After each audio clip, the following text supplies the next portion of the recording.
Well, good morning, DirtFish friends, and welcome to our Day 3 coverage of the Monte Carlo Rally. It's been a fascinating 2 days already, hasn't it? I think, though, today could be really, really interesting. David, why in particular? You look a little bit, it is early, I know it's early, but why do you look concerned? It is going to be interesting. The weather seems to be on its way. When we're going to talk about... Oh yeah, yes, sorry, really sorry. Look, isn't this lovely? We are very, very, very fortunate with our studio here in that we can... I've been up all night just changing things around, obviously. We have a glorious cornucopia to choose from. That's a good word, isn't it? Yeah, very good word. Too early in terms of our backdrop. So yeah, this is the DirtFish R5 Fiesta. It's looking rather magnificent, David, isn't it? It is. You're still not driving it. I'm not allowed to drive. How disappointing is that? Listen, we will talk about the weather very, very shortly, but what I want to do before we kick off is just remind you of where we're at in terms of our positions overnight. Stand by, David. I know you have a very important point to make. Elfyn Evans is the man who leads the rally going in to the final 2 days. Sébastien Ogier hunting him down in second place, 7.4 seconds off the lead. Oyt Tanak a further 17.9 behind Ogier, 25.3 seconds off the lead. If he has a good day, he could well be one to watch. Rovanperä, 53.1 seconds off the lead in fourth. Neuville is in fifth. Just under a minute off the lead, Thierry Neuville. Danny Sordo is in sixth. Andreas Mikkelsen is the first of our 5 cars, and my screen has just absolutely decided to... Let me take over. Yeah, go ahead. 8th, followed by Adrian Formeau in 9th, and Gus Greensmith in 10th. Well done, David, thank you. It's good that I can rely on you to get me out of the... It's disappointing that you have to so often, Colin. Yeah, I'm very sorry about that. Now I hinted early on about perhaps today being a little bit different and really quite challenging. What can you tell us, David, about the weather overnight and the conditions this morning? Obviously, we've seen anybody who's looked on dirtfish.com this morning will have seen there was a storm. Not exactly the storm that you described, but a storm. Big storm. Well, it was a very big storm. You called it this morning a hurricane. It's been called a hurricane. It looks like a hurricane, doesn't it? As the it whistled through Service Park. And damaged a lot of the Service Park structures in there. A lot of the teams have been in there overnight working, which is kind of the last thing they need when they're starting so early anyway. But everybody is, we understand everybody's up and running again. M Sport is servicing outside. They don't have their car covers in place. But in terms of the weather on the stages, it doesn't look like there's been much fresh snow. But what we do know is the first stage is a real mixed match of just about everything, isn't it? There's some dry tarmac in there, there's some black ice, some soft snow, some slush.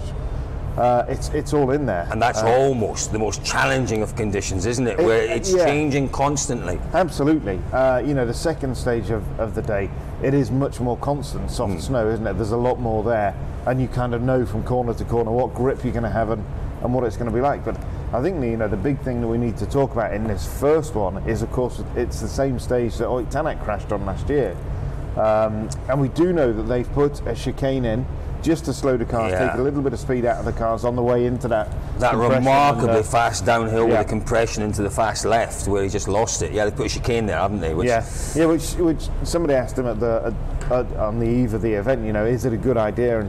And he sort of said, well, you get a recce, you get 2 goes, you can make pace notes, but actually, it was very, very fast, wasn't it? And it was a tricky place, but it's a fine line for the organisers, isn't it? Because they can't start to put chicanes in every dangerous place. But of course not. I remember once in Australia they started putting barriers on dangerous trees. Yeah. And it's where do you start, where do you stop? Well, exactly. It's rallying, isn't it? But, we talk about these conditions, and they will be challenging this morning. Yeah. There is this forecast for snow coming in during the course. The tail end of your big storm. This is the tail end of the storm. So the forecast is for. Remember, Gap itself is quite high up, but it's a lot lower in elevation than our stages. Now the forecast is for it to snow in Gap round about 12 o'clock, David. You said 11 o'clock yesterday. That was yesterday, this is today, round about 12 o'clock. Now that could come in a little earlier. I think it could be interesting because What's really difficult is if the weather conditions and the road conditions change between when your safety crews go through and when you come into the stage. Yeah, but this it's not going to. It won't impact this morning. Not this morning. No. I'm talking now about this third stage today. Potentially, we could see this weather coming in. You don't look convinced. No, well, it's one stage. It's not a hugely long stage. How long is that stage? Well, it doesn't matter. It only takes 100 or so meters to cause real jeopardy. 11.37 miles. Yeah, no, you're quite right. But I want to just mention something this morning, and it's tyre choice. We've talked a bit about tyre choice. Obviously, those conditions, changeable conditions, can sometimes see drivers taking different tyre choices. Obviously, we're on Pirellis this year. The man who runs the Pirelli program, Terenzio Testoni, he really is a very, very interesting character. He's very ebullient and really loves his motorsport, loves his rallying. Great quote from Terenzio this morning. He says, can I do it in an Italian accent, or would that be rude? No. Okay, I won't do it in an Italian accent. But Terenzio says, everyone. Yeah, do it, go on. Everyone has the same tire with the start. But you can make a different tire choice if you want. But if you want to get to Monte Carlo, then everyone must use the start. I thought that was great. You moved into sort of South Wales. Thanks, mate. Yeah, I'm not as good as you at accents. Terenzio, you are fantastic, and we love you to bits, and apologies if that has offended or upset sorry for offending basically he's saying, you still have a choice this morning. Clearly you have a choice, but there is only one choice. You know, that second stage is the absolute clincher, isn't it? You know, if you had two stages like the first one, you'd almost still take the stud. Yeah, I think so. There's not enough dry in there. I think there's about 3 or 4 kilometres in the middle, which is dry, but equally that's going to get dirty with the cutting and everything. So, yeah, it's still the winter tyre with or without the stud. It is, and I will take the stud. I'll tell you what, our friend of DirtFish, Crazy Leo Uricic.